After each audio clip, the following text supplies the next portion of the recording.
Hi guys, welcome back to Take 5 with Pretty Nerdy. Today we are going to look at and talk about Rabbit's Badass Song. It is by Flash Delirium, created and written by Christopher Elston and Chastity Lassiter. Pencils, inks, and cover by Halil Met. I'm sorry if I said that wrong. Cover colors are by Jose Antonio Lopez, and letters are by Tobin Rasagat.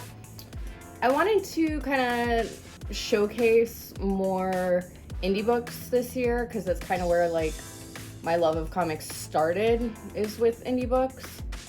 And I had a couple different books that I want to look at the next couple of months and kind of share with you guys. This was the first one. So at first, with no context, I was like, that's kind of a weird name. Maybe not something that's going to be up my alley, but once you get into the book, the name makes way more sense and is great. I'm going to try to do this in the least spoily way, I guess. I don't want to necessarily compare this book to other books, but I am going to make some associations so that you can kind of get a feel for whether or not you'll like this book based on whether or not you like the things I'm going to associate it with, because I don't want to go too deep into the storyline and spoil it for you, because it definitely left me at the end excited to see where it goes. And I don't want to say too much and rob you of that feeling. You're definitely going to want to take note of the fact that there is a mature content label on the back. A lot of cursing, a lot of violence. There is some use of the N-word. It wasn't like a gratuitous, we're going to use it for shock value type thing. It was more used to add kind of complexity to the conflicts in the book. The basic spoiler-free premise of this book is a masked man and his group of badasses are looking to obtain a piece of jewelry that was forcibly removed from a family member and get some revenge.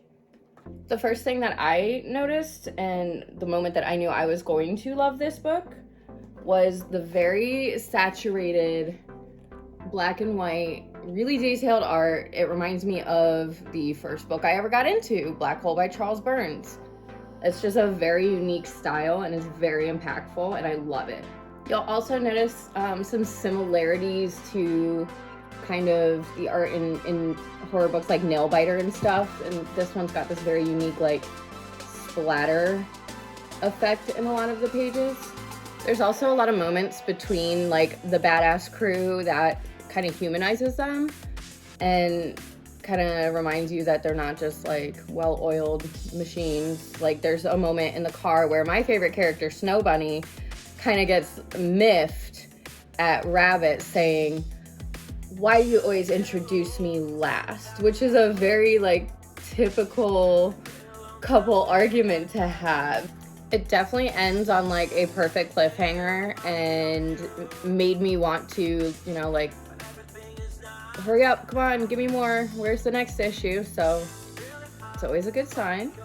I also really liked that in the back of the book, you kind of have that art gallery. It shows different character development and stuff like that.